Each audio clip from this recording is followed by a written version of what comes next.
নমস্কার বন্ধুরা, আজকে আমি বানাচ্ছি মাছ ফ্রাই। এটা একদমই অন্যরকম করে মাছ ফ্রাই বানাচ্ছি। তো মাছটাকে এরকম করে বাজার থেকে কেটে এনে কাটিয়ে এনেছিলাম।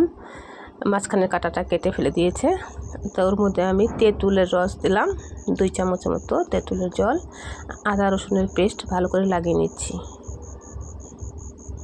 তো এখন মশলা লাগাবো। তার জন্য ধনিয়ার গুঁড়ো, লঙ্কার গুঁড়ো, হলুদ, লবণ আর নেব গরম মশলা। তো এটাকে ভালো করে মিক্সড করে নিচ্ছি। তো এর উপর দিয়ে ভালো করে লাগিয়ে দিব, মাছের উপর দিয়ে। তো এটাকে ভালো করে লাগিয়ে আমি 2 ঘন্টার জন্য রেখে দিয়েছিলাম। 2 ঘন্টার জন্য রেখে দিয়েছি। 2 ঘন্টা পরে আমি এসেছি আবার। তো কড়াইতে তেল গরম করতে বসিয়ে দিয়েছি। তো এটার উপর দিয়ে আমি এখন দিতে হবে বেসন। তো ছাঁকনির মধ্যে বেসন নিয়েছি, অল্প অল্প করে ছেঁকে ছেঁকে দিচ্ছি। হাতে দিতে গেলে তো ভালো হবে না, এক জায়গায় পড়বে এক জায়গায় পড়বে না, তাই ছাঁকনি দিয়ে নিচ্ছি। আর ছাঁকনি ছাঁকাও হয়ে যাবে বেসনটা। তো ভালো করে আমি এটাকে 2 পিঠে লাগিয়ে দিচ্ছি। এরকম করে করে খেয়ে দেখবেন একবার বন্ধুরা, হেভি টেস্ট হয় মাছটা। আমি তো রুই মাছ নিয়েছি, আপনারা চাইলে অন্য কোনো মাছও হবে এটা এরকম করে ভাজা।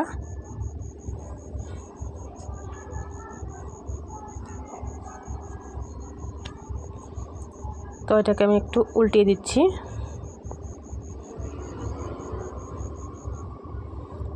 তো এদিকে আস্তে আস্তে ভাজা হচ্ছে। ট্রাই করে দেখবেন, ট্রাই না করলে বুঝতে পারবেন না। অনেক টেস্টি হয়, এমনি মাছ ভাজার থেকেও বেশি অনেক টেস্টি হয় এটা।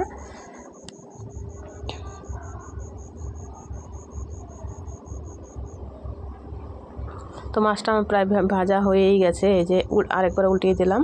তো যেখানে যেখানে দেখছি একটু একটু কাঁচা কাঁচা দেখা যাচ্ছে, সেখানে আমি তেলটা তুলে তুলে দিচ্ছিলাম।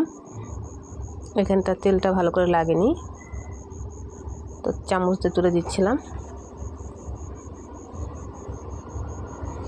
তো হয়ে গেছে অলমোস্ট আমার ভাজাটা। তো এটা দিয়ে উঠছে না আমার, এত বড় পিস তো সেই জন্য এটাতে তুলে নিলাম। এরকম হয়েছে। ঠিক আছে বন্ধুরা, ধন্যবাদ। করে খেয়ে দেখবেন আর কমেন্ট করে জানাবেন।